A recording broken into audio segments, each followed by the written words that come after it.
All right, well, welcome everybody. My name is Victor. Obviously, I work at Educators Credit Union. I'm here to talk to you guys about probably your second or third largest investment, your automobile. So I'm going to go over a lot of material that I have printed out for you. I'm going to do the PowerPoint first, and then I'm going to go through the Car Buying 101 worksheet second, just to give us some broad aspects. I was a loan officer for the credit union for many, many years. I kind of grew up a little bit of a grease monkey. My dad worked for Snap-on Tools down here in Kenosha for many years, so I spent a lot of hours in the garage with him and his buddy, tinkering around with cars. I just kind of have a passion for it. And then in my life at the credit union, I've seen a lot of people get taken advantage of, unfortunately, at car dealerships. So hopefully you'll have some knowledge before you leave. I'm very informal, so if you have a question, please raise your hand. If you're here for me to answer specifics about manufacturer rebates and all that fun stuff, you got the wrong guy. I'm here to kind of give you a layout of what you should be looking for, what your strategy should be when you're in the new car or new to you car market. So with that being said, we're going to look at, learn about shopping for a new car, selling your previous vehicle, getting the best value and the money for the new or used vehicle, and purchasing versus leasing, which is really kind of become popular, and it's a very, very personal decision, that purchase versus leasing. So Car Buying Options use free resources provided through Educators Credit Union. We have a whole vehicle solutions team at Educators Credit Union. That's just their job. There's a team of 7 of them to help our members purchase vehicles. They also do the Carfax for you. They will have a dealership network of about 85 people that are out there. One of the things that I really love about our vehicle solutions team, and I speak from my heart on this, I bought my last 3 cars from Educators Credit Union. Not that I was mandated to. I just know Donna over there, she's been in the used new car market for about 25 years now, and the story that I have to tell is that I drive an SUV and I do about 1,000 miles a month for the credit union. So I was looking at our budget recently and I was like, man, I'm spending a lot on gas. Is it time really maybe to go to an electric vehicle? And it was really a conversation we had in our house. And I was gonna save about $600 a month on gas if I would have went fully electric, right? And I was like, whew, that would be a car payment right there. But then I asked Donna, I was like, hey, and she owned a Tesla and she started giving me some ins and outs. And that's the resource that I needed. She was able to pull up a couple different lease options. She was able to pull up a couple different buying options. So if you don't have that resource for you, I would highly recommend that you find somebody that you can bounce some of your ideas off. I'm a huge fan also of, if you watch WTTW, they have Motor Week every week. It does the reviews of cars. It kind of gives you a kick the tires before you actually have to go to the car dealership. So the other option is you can kind of do it yourself. There's a ton of information online. I know it can be kind of overwhelming weeding through all of that information. So that's why I like Motor Trend, because it's really, they're not being paid by anybody. It's just kind of informational stuff only. Consumer Reports is also another really, really solid resource for people. They give you unbiased opinions. Just always make sure you know where your information is coming from, right? If you're rolling up into a Chevy dealership to talk to them open and honestly about a Chevy, you know, so just be mindful of where you get your information from. Yeah. So with the educators, if you go to them, you have to have an account there in order to get Yep. their program? Correct. Yep. Okay. Yep. Will they help you even if you don't need a loan? Yes, if you want to just buy it straight out, as long as you're a member, you get the first full services. Yep. Just here's the quick team, money saving resources. So this is called Car Spotter now. So I'm going to just kind of whiz through this. Has a little bit more about just being a member. So one of the things that we talked about was either buying or leasing. One of the things that is advantageous for leasing, and again, this is a personal decision, is that if you drive low miles and you want a new vehicle every 2 to 3 years and you want the maintenance taken care of for you, and you've already allotted money in your budget and you're okay with, hey, that's how much my auto expense is going to be, I'm fine with that, I've been paying this amount for this many years already, then I think leasing is a good option. So every 3 to 4 years might be a better alternative. Brand new vehicles, and we also do some late model leases as well. You can customize the mileage, and what we mean by that is that leases are designed to give value back at the end on the residual value of the vehicle. That's why leases have limits on how many miles you can drive each year. So usually it's somewhere between 11 and 12,000 miles is about the average mileage for a person using a personal vehicle. Like me, mine's more personal business because I drive a lot for the credit union, and they can customize that. So let's say that you know you're not driving that much. Maybe you're just going to the grocery store, see the grandkids, going on vacation or whatever, but you don't drive 12,000 miles. They can look at a lease that'll customize that. And then what happens with a lease is that it's not yours, right? You turn it back in at the end, and then you get to reap the benefits of the residual value. If there's anything, you can use that towards the purchase of another vehicle. That is certainly an option for people. Release another vehicle from when the lease is up. Again, these are for people that low mileage, new vehicle every couple years. Don't worry about maintenance. A lot of the leases have a maintenance program built in for it. And then the other thing that I tell people is that you can't really customize a lot on a lease, right? Because you got to turn it back in. So if you're somebody that you need to have tinted windows, you need to have the nice stereo system, you need to put in all the bells and whistles on your car, leasing might not be for you. The other advantage of leasing is that you can buy more car with fewer dollars because you're depending on that residual. So if I was to go out and buy a brand new vehicle, my loan payment is usually going to be about $75 to $100 more than if I was to lease the exact same vehicle as new. Because again, that residual value on the back end of the lease. Leasing isn't for everybody. I'll be honest about that. Again, it's a very, very personal decision. There are some accountants out there, if we have any accountants in the room, they will tell you that you should lease what depreciates and buy what appreciates, right? Because vehicles depreciate really, really, really quickly, right? Because as soon as you buy a new car, you drive it off the lot, it loses about 20% of its value because it's not new anymore, right? So it's really hard for consumers to take that hit, especially in this economy. You don't want to lose that much money, right? The other thing with leases is that there's a lot of bonuses and incentives that can go around leases. So just make sure that if you're going down that road, you have a really firm understanding of what you're getting into with the lease. Make sure you're knowing the trade-in value of your vehicle. We're going to go over a couple of websites when we get to the Car Buying 101 where I specifically call that out. So make sure you know the value of trade is important in reducing the cost of your next vehicle. Usually people use the trade-in as their down payment. If you have a car that you bought outright and it's yours, it definitely still has some value to it. Just go on Kelley Blue Book and find out, it'll tell you right on there what the trade-in value is for the vehicle. So you have a really good understanding. One of the other things that we'll talk about when we get to the budgeting is I like for people to have a good idea of what their budget is for a vehicle, right? Because it's gotten kind of nutty out there with the cost of vehicles right now. I see some new trucks that be my dream truck, but I'm not spending $102,000. And it wasn't the cost of my first house, right? So some of these vehicles have gotten quite outrageous in their pricing. So having as much information as you can about your next car and what you already owe is really, really good. The staff can help you assess your trade-in value and let you know what you can expect to pay for private party value or a current trade-in for that vehicle.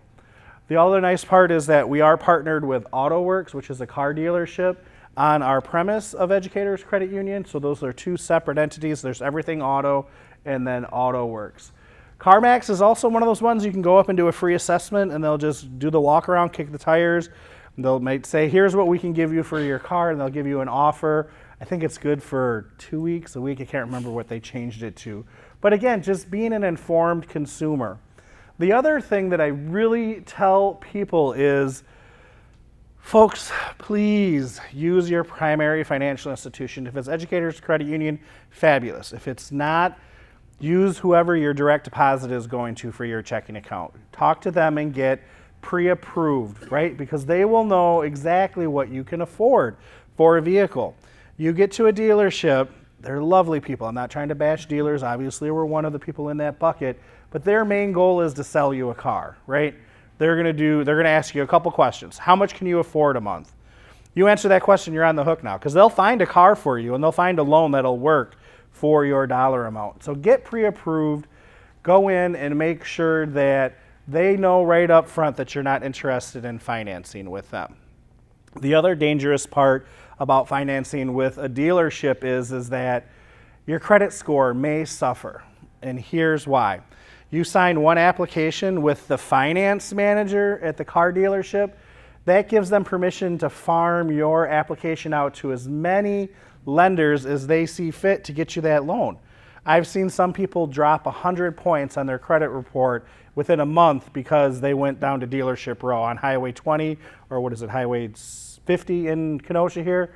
They just went into a couple dealerships and they didn't really understand. They just, oh, well, yeah, they're being nice. They're just trying to get me pre-approved for a loan. They had 30 hard hits on their credit score in a matter of a month, and it just dropped them like a stone.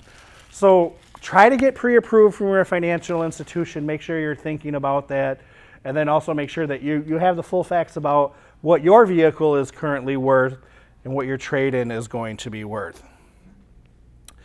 Make sure that you get the Carfax. I'll harp on this a little bit later as well, but this is your number one tool for making sure that you're not buying somebody else's headache, right? If you're buying used, that's fine. I will never buy a new car. I just know that I can't take that hit, right? From new, like as soon as it comes off the lot, I just, no. So I know that I'm always going to be buying used. So I always ask for the Carfax. It tells you a bunch of information. It tells you how many accidents that vehicle has been in, how many owners that vehicle has had, if there's any flood damage reported on the vehicle. Also, this is one thing that's super important that a lot of people overlook. It'll tell you if all the open and active recalls have been performed on the vehicle. You get a recall notice in the mail as the owner of the vehicle. You're not legally obligated to do anything, right? They're just kind of telling you, hey, we messed up. Bring it back and we'll fix it, but you have to bring it back, right? Sometimes you call. I had a recall on one of my vehicles, and it was the airbag issue, and they had my car for a week. And they didn't offer anything like, oh, we'll give you a loaner. They're like, oh, no, we're doing too many of these. We can't give you a loaner. You just have to leave your car with us for a week. And I was like, well, I mean, I drive a lot, so I did it, but you might not be in a position where you can do that. But if you're the next person buying the car, you should definitely know if all of the open and active recalls have been performed on that vehicle, so it's safe for you to drive. Also, flood damage is hugely important. We're seeing more and more cars come up from down south where flooding is a little bit more prevalent. Florida, Georgia, Alabama. These vehicles are flood damaged, which means they have more than 6 inches they've been sitting in more than 6 inches of water. They'll clean them up. You won't even be able to tell that they were in a flood at all, but it'll be branded on the title that it was flood damage. So just make sure you're looking out for those types of things. Can provide the Carfax for any report, and it helps you avoid buying a lemon or, again, somebody else's headache. I'd be really skeptical of buying a vehicle that's been in like 2 accidents, right? Might be a really good deal, but you're like, did they ever put it back exactly how it was when it was before the accident? So I would just be leery on that. A couple other things that they do offer. They offer extended warranty, maybe limited coverage. The thing that I like about our extended warranty is it's one of the best international warranty services. The reason that I say that is that this warranty is in effect for wear and tear as well. That's one of the unique warranties in the industry. So forgive me, I told you I'm a little bit of a gearhead, but think of it like a ball joint, right? It goes into your car and it kind of moves around and stuff like that. There may be a problem, but it's not broken yet. It didn't break. Some warranties will not cover it until the breakage actually happens. The IWS warranty, if it's kind of out of factory specs and something's not quite right, they'll be like, yeah, this needs to be fixed. So that's one of the things that's unique about warranties. I'm honestly on the fence. I've bought warranties for some of my vehicles, and then I haven't for other of my vehicles. It's, again, a personal decision.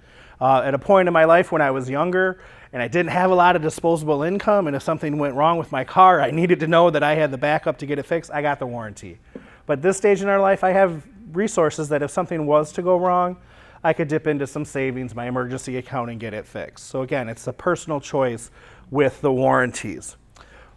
One of the other things that you really want to make sure that you are paying attention to all of the dealership add-ons, okay? These are going to be the things that when you're looking at that long yellow contract that they give you, it'll have things on there that if you don't understand what it is that they put on that contract, question it and see if it can be removed. I've seen things as silly as anti-rust inhibitor, $500. This is Wisconsin, folks, right? You're going to get some rust on your vehicle at some point in its life, right? $500. I've also seen office service fee, $250. And like what? Like you have an office, you're paying people to be here. Why do you need an extra $250 of mine? Also, a couple of the other ones are the gap coverage can get pretty outrageous. So what that is it's an insurance policy you can buy. So let's say you buy a used vehicle, right? And you don't put any money down on the vehicle. You just finance the whole kit and caboodle, right? And then you get in an accident 6 months later. Well, as I said, vehicles depreciate more quickly than you can pay them off, and your insurance company gives you X and you still owe a larger amount. The gap insurance is designed to cover that insurance, or cover that gap, I apologize. I've seen some go for $1,000 from the dealerships. So just make sure, like go through that thing like a fine-tooth comb and make sure that you know everything that's on there and why it's there, right? One of my friends, unfortunately, she ended up leasing a car when she thought she was buying a car. The dealer actually told her, he's like, no, this is going to be your car. Well, technically, yeah, she's on the title, but it wasn't a lease. They swindled her. She had to turn it back in. Once she signed, she was locked into the lease. She couldn't get out of it.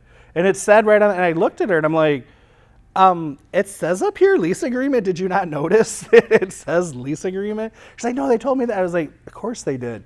So again, getting pre-approved, making sure you have a full understanding. If you don't buy from us and you just want somebody to kind of look it over and you're a member of the credit union, make a point, bring it on in. We'll be happy to look at it for you, making sure that you're getting the best deal. Also, when you are looking at a loan, have a good idea of what your credit score is, right? If you're going to finance whoever it is, they should be able to tell you the range that they're going to charge you for the interest rates. They won't be able to tell you exactly. I can tell you this honestly because I was a loan officer. I couldn't guarantee anybody an interest rate until I pulled their credit. But everybody can get a free copy of their credit report, right? Everybody should, at this point in your lives, know about what your credit score is. You can go and say, hey, I'm rocking a 720. What is going to be my interest rate on this loan? That is very important because if you do decide to go with them or somebody else, you have some really powerful information for you. We can never usually compete with like Toyota or Honda or GMC financing, right? They'll do like the 0.09% financing for whatever period of time. I've told many of my members, hey, if you can get that deal, that is the deal that you need to go with. But make sure you're not paying for extra add-ons and all of that fun stuff. So again, just be mindful and be aware of where your power lies. The biggest thing that I also tell people when you're shopping is your feet. Your feet are your most powerful tools. You don't like something doesn't feel right, you've been in there for more than 45 minutes, they're feeding you with coffee and sugar and Kringle and all that fun stuff, and you're just not feeling right, get up and walk out, right? I know we're Midwest nice, right? We don't want to offend anybody. But hey, seriously, if you're not feeling comfortable in that situation, you have every right to get up and leave, right? You've done nothing but use their time, and that's what they're getting paid to do, to be there. So just be mindful. I always hear horror stories of people, I was at the dealership for like 4 hours. I'm like, oh my God, how many cars did you actually buy? It shouldn't, if you're going in, you're pre-approved, you've test driven it, you liked it, it shouldn't be a 4-hour process. And they have, if you YouTube it, there's some really interesting and fun, this YouTube used car salesman tricks. They have some things that are out there that they do. They have the paper scam where they'll start with a number up in this corner, and then they'll get down over here, and then they'll flip it around, and it'll be over here, and then by the end of it, you're like, what state am I in? Right? It's a high pressure sales environment, and some people don't react well to that. and they know it. They're using psychology against you. So again, your feet are your number one tool as well. All right, what else we got here? So this is our AutoWorks. This is the one that's in Sturtevant. For those of you that travel all the way up to Racine, it's on Highway 20. This was a division that we had for a while, and it broke off. One of our chief financial officers bought the business from the credit union, and it's a full-on used car dealership. I get questions a lot like, are those all your repos? No, they're not all of our repos. I know, right? If we had that many repos, we'd be in a lot of trouble. They are the full-functioning dealership. It's where I bought my last vehicle from. Newer used vehicle, no haggle pricing. They offer a 3-day return policy, 60-day safety net against repairs, not normal on used cars, and they have an inventory listed for you there. So some of the do-it-yourself tips, even if you don't want to do it yourself, if you're doing it yourself, the internet can be your friend. If you know exactly a new car you want, you can get multiple prices online, compare vehicles. It's really, some of these dealerships don't make it easy for you to build your own vehicle out there now, right? You've seen the websites, you're like, I don't even know what trim level I'm getting. I was telling you that I went electric vehicle, and I was looking at, I needed an SUV, so I was looking at the Kia EV9. And then I was like trying to figure out the trim levels. It's not like LE or LX or anything like that. It's air, land, and wind. I'm like, what the hell are they talking about? Like, I get it, the whole ecological thing, but I was really confused, like which trim level went with what package and what all I was getting. So again, I actually went in and test drove one. It was a really nice experience. I was on vacation, but if you give them any of your information, prepare to be harassed, right? I got 4 phone calls within the matter of a week and a half. And I was just honest. I went in to the guy. I was like, hey, David, my name's Victor. I work at Educators Credit Union. I like the Kia model. I looked at some of the numbers that you have for the extended range. I need a bigger electric SUV. All I'm here to do today is just test drive it because I want to make sure it's something that I'm even interested in, right? Because cars are kind of personal, right? You have to get in and, yeah, this feels right, or nope, this doesn't feel right. And that's what I was doing. I got, like I said, 4 phone calls. I'm like, finally, I'm like, hey, David, we're going in a different direction. Sorry, appreciate your time. Thank you very much. He's like, oh, thanks so much for calling me back. Yeah, okay, thank you, goodbye. But once they have your information, beware. If you're trading in a car, try to visit at least 2 to 3 dealerships, even though you have the Kelley Blue Book. Depending on the vehicle you have, they might have some in inventory already that they don't, or they are not interested in acquiring your vehicle. Make sure you're getting multiple prices. We live in a really unique area. I mean, we're not like in Albuquerque, right? You can go to Chicago, you can go to Milwaukee, Madison, Racine. We're some pretty big metropolis areas that you can really do some shopping around and leverage that information to get a really good deal. Used cars are a little bit trickier. Make sure you compare all the factors. Don't be afraid to check by your mechanic before it is purchased, especially with private party purchases, ladies and gentlemen. One of the things that I always recommend is, especially if it's a used vehicle, take it to Pep Boys, O'Reilly's, Napa, any of those auto part places. They have the computer that they can hook up to the car, and they'll be able to run a diagnostic and tell you if that computer has been reset and how many times that computer has been reset on the car. A lot of people don't know, those little lights that happen on the dashboard, they can just press a button and those can all go away. And then you're test driving it and you have no idea. And then you get it for a month and we had no idea.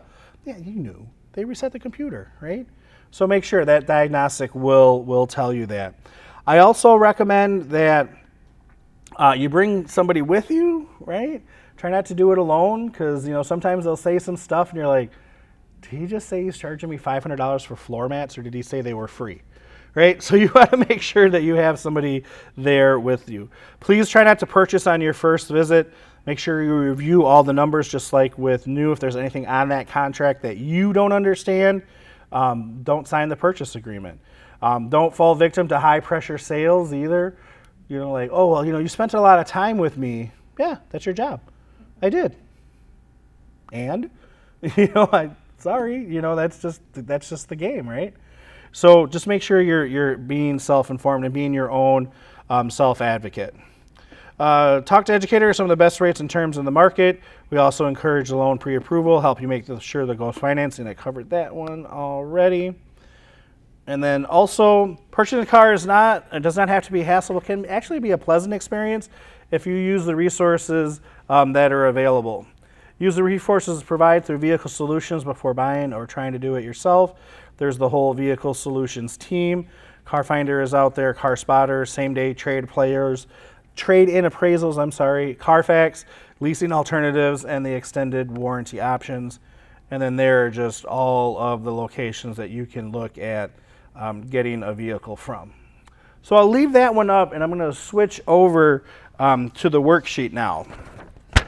So this is a pretty powerful little piece of paper because we're all in the digital age now. What I've done is I've curated a whole list of websites that you should be looking at when you're thinking about a new vehicle. First is safety, right? Let's get ourselves in a safe vehicle. Because we all know it's not us. We're not the bad drivers. It's the other idiots that are out there, right? Because none of us have ever made a traffic infraction, right? Okay, I like your smile. So make sure you're looking at the safety of the vehicle. That's the National Highway Transportation that you can look on and see what the ratings are for all of the vehicles. It's a really, really good website, especially if you have a family. I would definitely look at that. The second one I want you to look at, I don't know, does the library have a free copy of Consumer Reports login that people can use?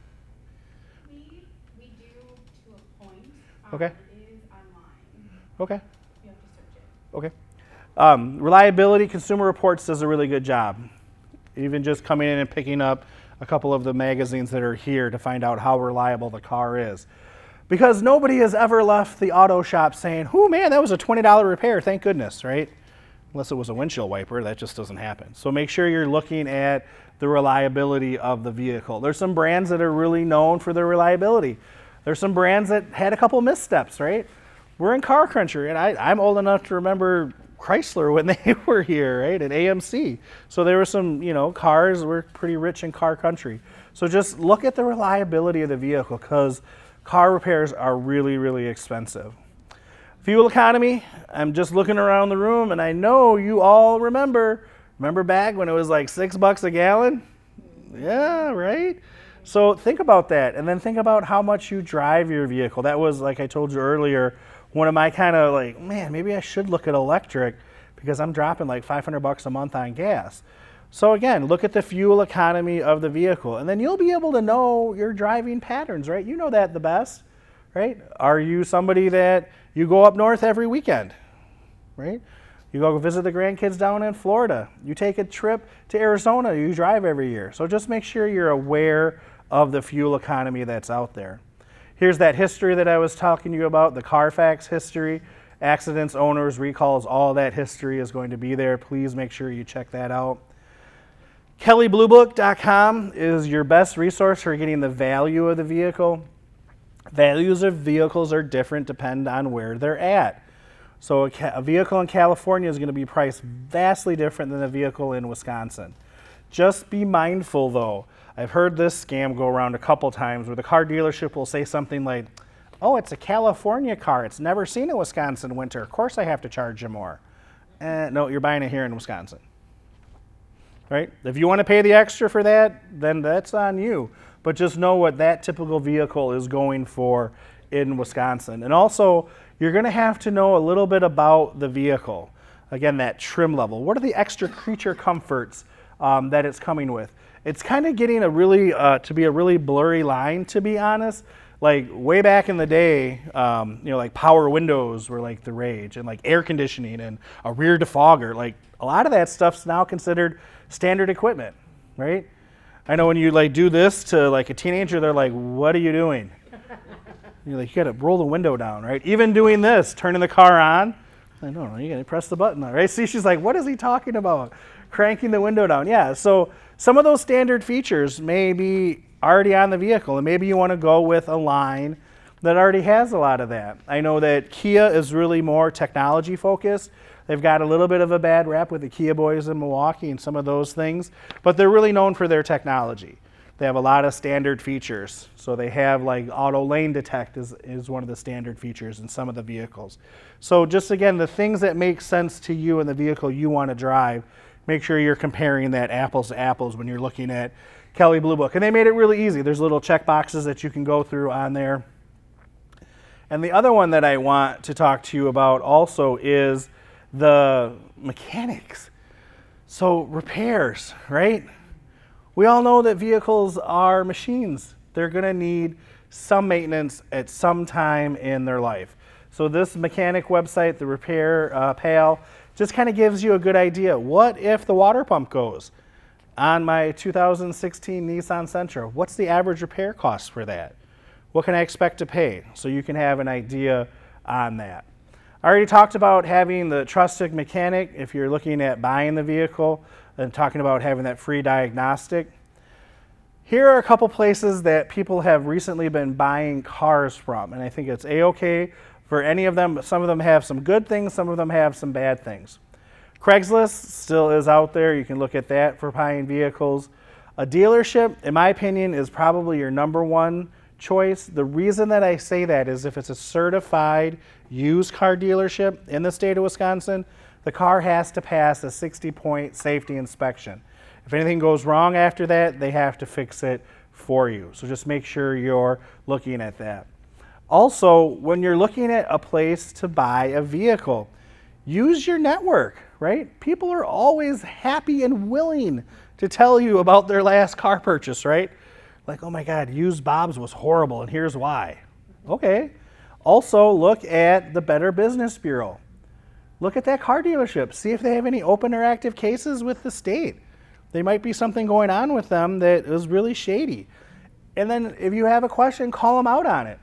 You're going in and be like, hey, you know, I really wasn't going to come in here because of your reviews on the Better Business Bureau. Can you tell me a little bit about what happened? They should be able to tell you, right? You're dropping a lot of cash with them. They should be able to answer those questions. Facebook Marketplace is very similar to Craigslist. Private party, everybody knows what that is, right? I don't have to. Private party just off the street, somebody along those lines. So if you see a sign in a window, those are the ones that I would be probably the most cautious of. Here's why. You don't know them and they don't know you, right? They're going to tell you anything that you want to hear to get that car off their hands. Oh yeah, it was my grandma's car. It sat in the garage for 3 years and she only took it to the grocery store on Sundays. How does it have 230,000 miles on it then? Right? You know, so I would be really, really suspicious of that. Also with private party purchases, there's a lot more that you have to go through, right? So if you're somebody that absolutely positively hates the DMV, I would avoid a private party purchase, and here's why. They have to have a good copy of the title, right? Then you sign the title over, you take your bill of sale with a copy of the title, or with the original title to the DMV. You have to stand in line, pay the license fee, pay the registration fee, pay the taxes on the vehicle. At the dealership, you don't have to deal with any of that stuff at all. But for some people, they're like, yeah, I don't mind. That's fine. I can do that. So again, just make sure you know what you're getting into with a private party. A public auction, a lot of times the state of Wisconsin will sell vehicles that are either state vehicles that have lived their life with the state and they're no longer used anymore. Think of like park and rec trucks, or think of caravans or minivans used for, you know, schools or something along those lines, and those will be put up at public auction. The more famous ones are like the DEA ones, right, when they do the Lamborghinis, you know, and all that fun stuff. There is one up in Anaheim. It's called Anaheim, off of the interstate just past 7 Mile Road. If you have somebody that can do the public auction with you, it can be a really good way of saving money, because you're taking out the dealership overhead. You're not paying any salesman commissions or anything like that. But with auctions, it's as is, folks. You drive it 2 miles down the road and the engine blows up. So sad, too bad, that's your car. You can't turn around and be like, hey, auction, here's your, no, they're like, you bought it. So you have to buy it as is if that's your avenue. So just make sure you're being mindful on that. Better Business Bureau I covered. One of the things that you want to figure out is, again, what's your budget? Do you want to do a monthly payment? Are you paying for the car straight out in cash? Think about the tax that you have. It's different per county. So 5.5% I think is down here, but just find out. It's a simple Google search away. Also, you're going to have to do registration, which is $164.50, and your title $135. So it's about $300 for title and registration. I think for vehicles right now, it's $75 every year for your tags, and I think it's $100 for trucks right now, if I remember, because I just did mine on my truck. So it's about that. Here's one thing people often overlook is the insurance. What's your insurance going to cost on your vehicle, right? Especially if you're a younger driver. I've had a lot of young drivers that their car payment was equal to their insurance payment every month. So just be mindful. There's a bunch of where you can find out if you have, well, Wisconsin has a law you have to have insurance on your vehicle. Just call your agent and say, hey, I'm thinking about getting this vehicle. What's that going to look like? If you pay annually or you pay monthly, they'll be able to tell you right away. So just think about that as well. For insurance, if you are financing the vehicle, I think this kind of goes without saying, but it's always good to remind everybody, what is the liability you have? So if you finance it, it has to be full coverage. And that's going to be a little bit more expensive than just liability. And then depending on where you are for insurance, maybe a higher deductible is within your reach. Some people have a $1,000 deductible. Some people have a $500 deductible. Just depends on where your budget is at. So if you do it annually, great. If you do it per month, just reach out to your insurance agent. Like I said, I've seen a lot of people get themselves in some trouble. They buy a new to them car, and then lo and behold, their insurance doubles and sometimes triples. Something that we don't have to worry about all that often down here, but parking is one of the things to think about, especially if you're in a larger municipality. I do this presentation for all over southeast Wisconsin, so like down here it's not that bad, but up in Milwaukee it's crazy. Like on the east side of Milwaukee, it's insane. Like there's some neighborhoods you have to have special stickers in, and you have to prove that you live in the neighborhood to park there. And if you don't, you have to call your car in every night. And also think about, my spouse works at Northwest Mutual, and if he was ever to go to work in the home office, he has to pay $60 a month to park. I'm like, you're staying at home. You're not paying for that. So just think about parking. Fuel per month. One of the things that you can also do in most of the newer vehicles is right inside of the cluster, it tells you a bunch of information. It'll tell you the average miles per gallon that vehicle has got recently. That's a really good, that's somebody actually using the vehicle. It's not from the sticker. That's actual somebody driving the car. You go through the little menu, and there's usually like a fuel one, and it'll say average miles per gallon. So that's a really good telltale sign. Whoever had the vehicle before was driving it, right? So it's a really good way of seeing how much money you can expect to spend on gas.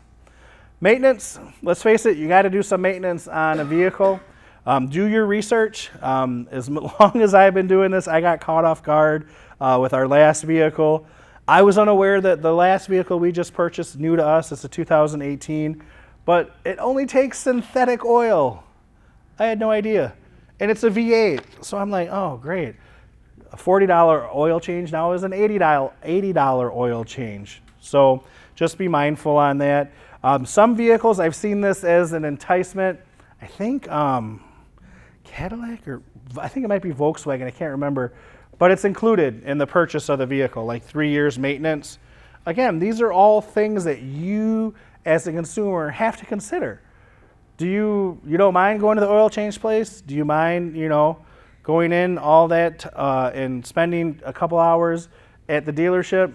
Because when I leased the one vehicle I've ever leased and I did all the maintenance at the dealership, their oil changes are a lot different at the dealership. Anybody done an oil change at the dealership before? You're there for like an hour, right? Yeah, I know. Yeah, they have all the snacks and sodas and all that, but the next thing you know, they're like, oh, you ever thinking about trading in your vehicle? And I'm like, no, just give me the oil change. I'm out of here. So I just use the quick oil change places now, and I get a club membership and all that fun stuff. But it is important to do maintenance on a vehicle. The best way I can kind of make this firm for those of you that might not believe in maintenance, think about your cell phone. Would you ever let your cell phone go a full year without an update? right? No. So if you're going a full year and you haven't done any maintenance on your vehicle, I mean, if you only drive like 5 miles a day, maybe, but you want somebody in there checking things out, especially in our climate. So that's some things that you can total up just to kind of get an idea. That's all the things that you should be thinking about when you're thinking about a new to you vehicle. Some other things to consider for insurance. If this is going to be you're purchasing a vehicle for a student, there are good student discounts out there. Keep a clean driving record. Use an app to track your driving. We have State Farm is our insurance company, and they gave us a little fob that I place in the vehicle, and it tracks us, and I don't care. I mean, some of my friends are like, well, they know exactly where you're going. I'm like, well, they know already from my phone, so what difference does it really make? I'm not worried about that. But it saved us $300 a year. So I'm like, that's worth it for me. I'm fine with that. Also, shop around. Many people get locked into, I pay it once a year or I'm paying it monthly and I just set it and forget it. I call Mark, my insurance agent, every 2 years. I'm like, hey, Mark. He's like, I know why you're calling. Let me run some numbers. I'll call you back in a day or two. Sounds good. Because you just get not trapped, but we're creatures of habit, right? And you want to be loyal and you want to be nice, but I keep shopping around. I'll tell Mark flat out. I'm like, hey, Geico can give it to me like $150 less. Well, let me see what I can do. Okay, sounds good. So make sure you're shopping around and get liability only if you have get liability only or have a higher deductible, some other ways that you can reduce that insurance cost. Here's just some general tips for vehicle maintenance. I love some of the newer vehicles that'll tell you like right away, like, hey, oil change is needed. So make sure you're heeding that warning. The owner's manuals are really, really long. I recommend just looking at some YouTube videos for maintenance for your particular vehicle. It's really an easy way, and a lot of them aren't affiliated with the actual vehicle manufacturer. They're just people on the street that are car nuts, that are passionate about vehicles. What can I do? How often do you change your oil? All that stuff. One of the ones that's often overlooked is the tire pressure of your vehicle. I know, it was back in 2009? Please don't quote me on that one, but somewhere around there, the government made the manufacturers have a tire pressure monitoring system, TPS, tire pressure monitoring system. What that does is it monitors the air pressure inside of your tires, and you'll get a little light, looks like a little flat tire on your dashboard if something is wrong, right? That is only if it's unsafe to drive the vehicle. That is not at the optimal tire pressure for fuel economy. Some of them have it now where you can go in and it'll actually tell you what the pressure is inside of there. I recommend every third or fourth fill up, just buy one of those little tire pressure gauges or go to an auto body shop and say, hey, can you check my tire pressure? They'd be more than happy to do it for you. Just making sure that you're at the vehicle specs. Because here's what happens. Go way, way back to your childhood, everybody. Remember you got your bike out of the garage or out of the basement for the first time, and you jumped on to go for your first ride, you started pedaling and it was like super hard because your tires were flat. You could do it, right? The bike would still go, but you were really putting your legs to it. Same thing with a car. Gas makes the engine go. The engine has to do more work to turn underinflated tires. You're going to lose fuel economy. So that's an often overlooked thing that people just don't even think about. They're like, well, the light will go on if my tires are too low. Yes, when it's unsafe, but not the optimal tire pressure for fuel economy. Any questions at this point? I know I've covered a lot in a short amount of time, but I just want to pause now. Yes? I just have a question about, I'm not sure how it works with the loans and what Educators does.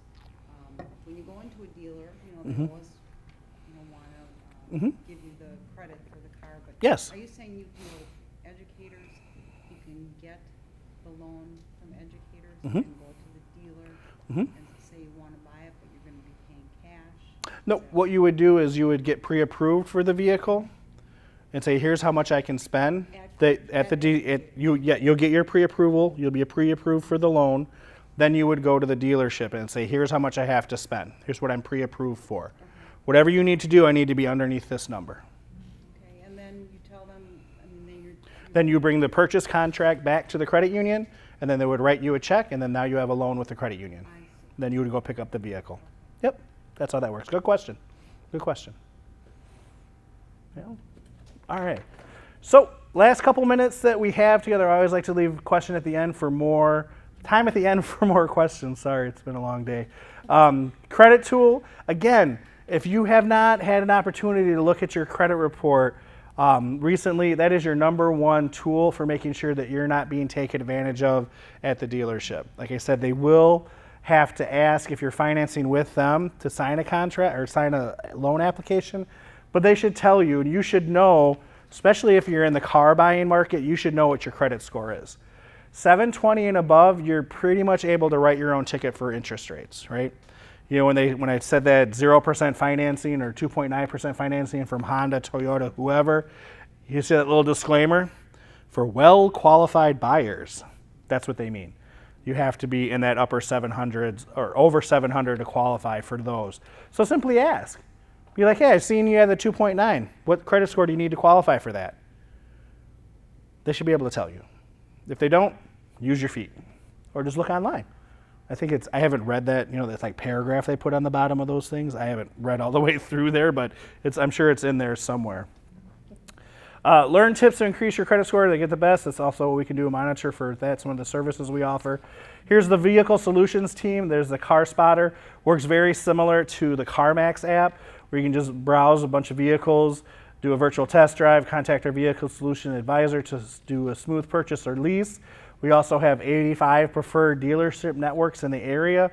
What we do is we've already built a relationship with these dealerships, so you can go in and you'll talk to somebody that we already have a relationship with. You don't start with Joe that started last week that's super hungry for his first car sale, right? So that's just a good tip to have. Also, the Carfax history, like I said, will give you free with that as well. So if you're interested in a vehicle, and if you're just even purchasing it outright, like say you have money saved up and you're purchasing it outright, come on in. As long as you have the VIN number, we can pull the Carfax for you as long as you're a member of the credit union. One of the other tips that I've learned in my short time on the planet is an old friend of mine taught me this trick. And you're going to love this one because you're a little bit younger. It's okay. Calling you out. So if you do finance a vehicle in your life, right, make sure that when you're done paying for the vehicle, you keep paying yourself that car payment. Put it in a savings account. Because when it's time for the next car, you might have enough money just to walk in with cash, or you're going to have a really, really nice down payment on the vehicle. So that's a tip an old friend of mine taught me years and years ago, because he was going through, he had a new car about every 5 years. And when he bought his first car, he had a really expensive payment, and he just kept paying himself because the money was already out of his budget, right? He didn't really miss it. So think about any of those things to help you out. What other questions do you folks have for me? What if you've got an older car Mm-hmm. and you want to sell it, but you can't find it in the Kelly Blue Book? How old is it? 1978. Ooh, then I would go to that Car Classics one out on the interstate. I think it's just north of Racine. I think it's Vianetti's, or look for a classic car dealership. But most cars I haven't, because my dad had a 1986 Pontiac. No, it wasn't the Pontiac. It was the El Camino, and that was in there. So some vehicles you might have to go to a classic car dealership though to get the vehicle pricing on that, because they have to stop at some point. Yeah, no, there's not a. There used to be. It used to actually be a little blue book before everything went online, and you would thumb through and you would find it that way. You might be able to get a. Do you guys have any of the old blue books here at all, or? I know we have like the old school manual. Yeah. But that would be another. But that will give you like a good ballpark. It won't give you like now. Yeah. But also just I would maybe car shows as well. You know, if you go to like classic car shows, just walk around and talk to a couple of those car nuts and be like, hey, I'm thinking about selling an older vehicle. What would be your recommendation for getting a value for it? The other place that you might want to look is talk to your insurance agent and say, how do you value this vehicle? What's the replacement value on this classic car? So your insurance company might be another good resource for you to find the value of that vehicle. Because if it's insured, right, they're going to pay you if something goes wrong. So how do they come up with the value? Yeah. You're welcome. Yes, sir. Does disclosing to the salesperson how much your thinking of spending for a vehicle, or even saying, we'll pay for this cash, put you at a disadvantage? It can and it can't. It can because some of the rebates and stuff are hooked to the financing. Like if you have to finance to get this off. So if you go in and say, this is how much I'm paying, sometimes they might get really offended and be like, well, I'm not going to avail you to all the rebates. So if you're buying from a specific manufacturer, just Google available rebates on there and find out. Because I'm thinking, if you ask me, how much do you want to spend on whatever today? Oh, about $1,000. I already know where I can move, so I'm kind of negotiating against myself a little. Yeah, you are. Yep. So as you were saying, knowing what you want and saying that, well, that's the type of vehicle I'm interested in, they can do the Yeah, you got it. calculations. But just be aware that some of those rebates or kickbacks or anything like that might be specifically tied to if you go with like Ford, Chrysler, so whoever is financing. So when they'll say, I've seen the new one, what was it called? Loyalty members. Yeah. Like if you are a Ford owner now and you bring a Ford to trade in, then they'll give you like something. So that might be it. But the thing that I don't like people to go in is just completely naive and thinking that the car dealership is your friend. Because they're getting money on the vehicle purchase, right? And then many times they're getting a kickback from the finance company as well. So they're double dipping on you. So that's why, and then many times it's not the best deal. And as soon as, like I said, as soon as you sign that credit application, they can send your application to as many people as they want. Yep. Good question. Thank you. Any other questions? Do you have any opinions on whether you should trade in or whether you should sell your car? I do. Depends on the kind of person you are, right? You're generally going to get more for a private party if you just sell it on the street, but there's a lot more hassles, right? You're going to get somebody that's going to try to talk you down. You're going to get somebody that wants to see the car at 5:30 at night and then they don't show up. Then there's going to be people like driving by your house at night looking at it. Then you got to worry about, I don't really trust this person. Are they going to pay me in cash? Like, is that a real cashier's check? Is that a fake money order? So if you're somebody that deals really well with people and you have no problems with any of that stuff at all, try to get more money for it for selling it on the street. But if you're like, you know what, I don't want to deal with that headache at all, I'm just going to go ahead and trade it in. You're going to get less for it in the auto trade-in than you would on the street. But there's a lot to deal with when you sell it on the street. Is there a limit to mileage on the car, like if you go to trade it in? Most won't take something that has over 80,000 or 100,000 miles. They'll try to really lowball you if you have something like that.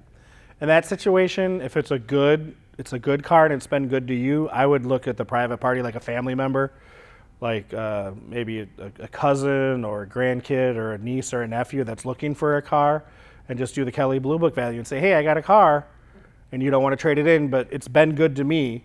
I had a situation, our neighbors, it was a Honda CRV, and it was a little old lady that only used it for groceries, and it was a 2007, and it had like 35,000 miles on it, like that was it. And they wanted to buy it, and they wanted to finance it through the credit union, but we can only finance up to 10 years old on the vehicle. So we couldn't even though we all knew it was worth that much money, there's limits on what you can finance on the age of the vehicle as well. So it's the mileage and the age as well. Yeah.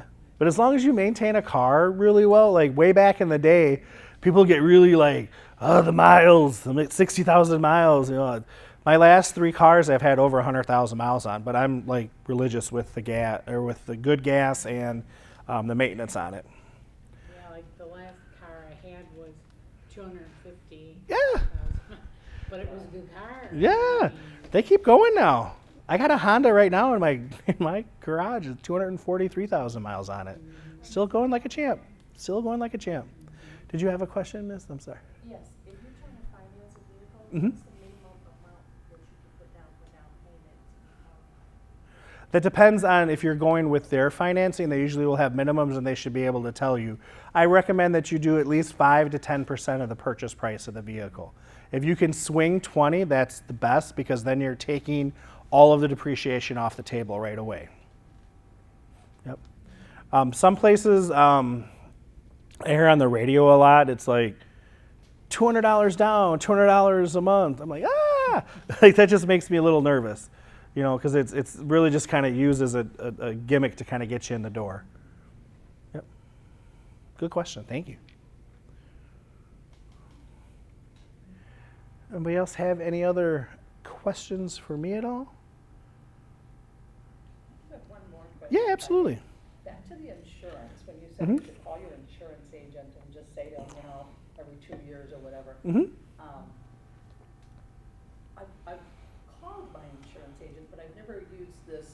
I could go to Get-Go and get less. How do you not use that?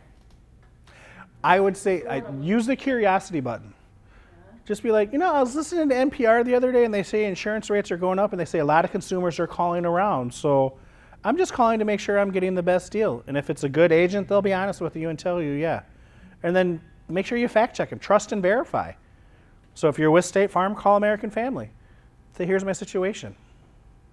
I know it's really, I mean, I would have a really hard time leaving my agent because we have everything there with them, and they've been really, really good to us.